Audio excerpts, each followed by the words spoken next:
ایک شخص نے آ کے کوفے میں مولا علی سے پوچھا، اس نے کہا مولا قرآن کا دعویٰ ہے کہ میرے اندر ہر چیز کا ذکر موجود ہے۔ علی نے فرمایا حق ہے، بے شک یہ قرآن کا دعویٰ بھی ہے اور دعویٰ بھی سچ ہے۔ اس نے کہا مولا نبی کتنے آئے تھے؟ فرمایا کم و بیش 1,24,000۔ اس نے کہا قرآن میں 1.25 لاکھ نبیوں کے نام دکھائیے۔ قرآن میں 26 یا 29 انبیاء کا نام۔ اس نے کہا باقی نبیوں کے نام کہاں؟ ایک دفعہ قرآن ایک طرف دعویٰ کر رہا ہے کہ میرے اندر ہر چیز کا ذکر موجود ہے، یا 1.25 لاکھ نبیوں کے نام دکھائیے یا قرآن کا دعویٰ واپس لیجیے۔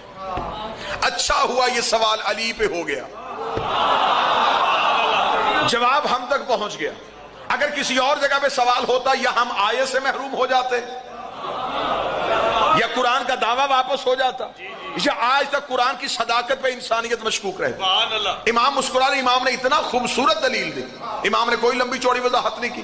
امام نے کوفے کے باہر ایک نیم کا درخت، نیم، اس میں جو پھل لگا اسے اردو میں نبولی بولتے ہیں۔ علی نے فرمایا وہ نبولی توڑ کے لاؤ۔ اس نے نبولی توڑی، علی کے ہاتھ پہ رکھی۔ اس نے کہا میں نے پوچھا تھا مسئلہ، آپ نے مجھے کہا نبولی توڑ۔ علی نے فرمایا اس نبولی کے اندر تیرے سوال کا جواب۔ اس نے کہا مولا نبولی کے اندر سوال کا جواب کیسے؟ مولا نے فرمایا یہ کیا ہے؟ اس نے کہا نبولی۔ امام نے فرمایا اگر اسے ابھی ریت کے نیچے دفنا دو اس میں سے کیا نکلے گا؟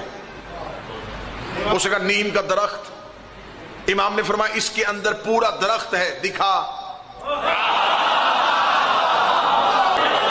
بھئی باہر سے تو نہیں آئے گا، نکلے گا تو اسی کے اندر سے۔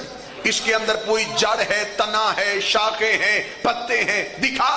اس نے کہا مولا یہ ایسے سمجھ میں نہیں آئے گی، یہ تب تنا ظاہر کرے گی جب مٹی کے حوالے کرو گے۔ فرمایا نبولی مٹی کے حوالے نہ کرو، نبولی اپنا آپ نہیں کھولتی۔ قرآن وارث کے حوالے نہیں کرو گے تو قرآن اپنا آپ کیسے